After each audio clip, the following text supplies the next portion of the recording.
Look, Mark and I wrote about this subject in October of 2022. We called it Putin's weaponization of winter. He still believes that he can weaponize winter. He believes that he can take out power grids, and in this case, not only electrical grids, but grids that are supported by nuclear type of power. So his thought is that I can take this out, I'll make the Ukrainian people suffer.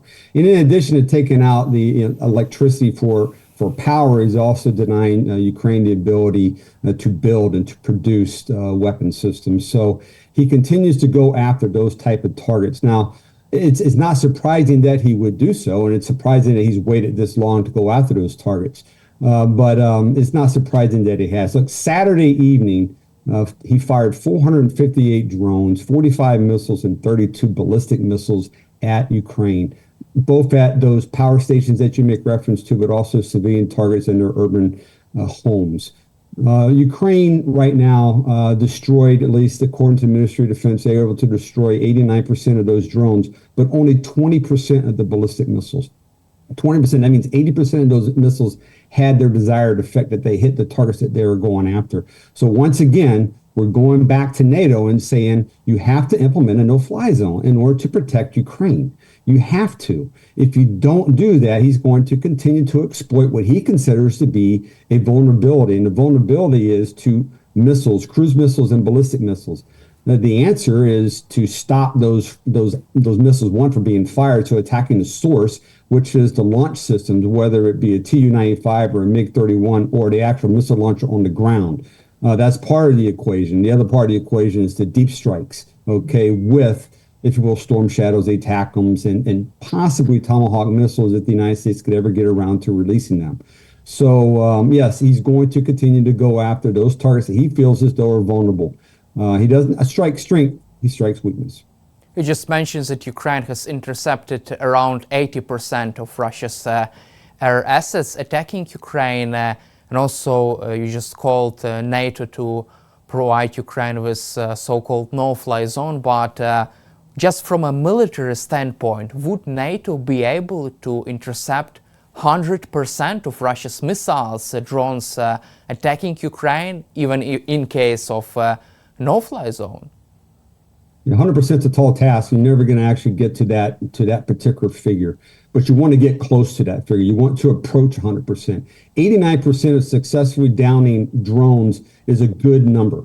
Okay, 100% obviously is a better number, but 20% of ballistic missiles is a very poor number. And it's a poor number because they don't have the right weapon systems, or they don't have the munitions to fire from those weapon systems. Patriot's are part of the solution, as are other weapon systems that the United States and Germany are providing. But getting the munitions into Ukraine so they can use them is one of the issues. But look, Mark and I have said this repeatedly. Shooting down the individual missile in flight is not the solution. The solution is getting rid of the launcher. Without the launcher, you can have all the missiles in the world. You can't fire them.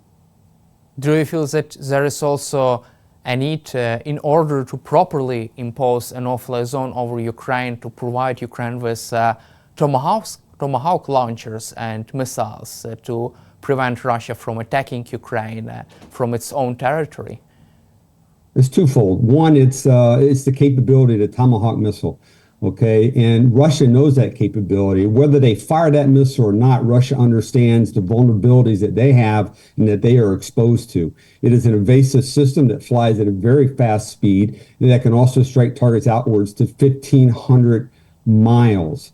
Okay, so very effective, and it has, the two warheads, a 1,000-pound warhead and a cluster munitions type of warhead.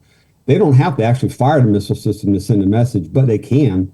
And those targets that they can go after right now extend the operational reach of Ukraine, but also add another tool. So not only do they have to focus on the Tomahawks, but now they also have to focus on other systems, the traditional systems that have been used, the Storm Shadows, right? Now the Flamingo, the Neptune, and the other array of drones that they have at their disposal.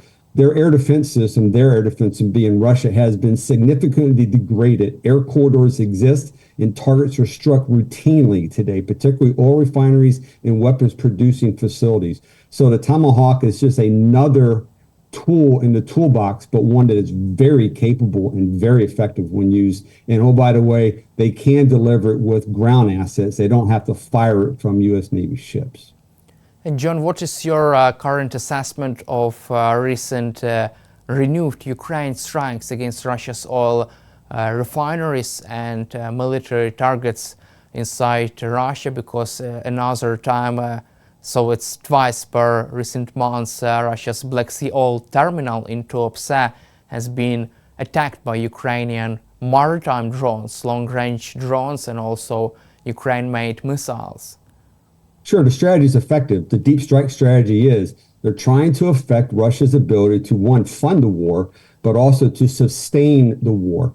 But again, given the current ground situation, particularly along the fronts and then also in the rear areas, Ukraine is going to have to tweak their strategy. The deep strikes are good, but they have to start paying more attention to the casualties that are being incurred on the ground. They have limited resource in terms of Ukrainian soldiers, okay? So interdiction, I say this often to the point, and I think some people get tired of me saying it, but they have to be able to interdict Russian forces before they arrive on the battlefield in order to defeat them. Otherwise, they put those Ukrainian soldiers that are in the front lines fighting every single day to exhaustion, okay, and to the points where the munitions are running out. So yes, deep strikes are working, but they're going to have to start addressing that closer fight, and that area between the close fight and the deep fight, that terrain. That's the area in which interdiction needs to occur, and they're going to have to improve their tactics, or they're going to continue to backpedal.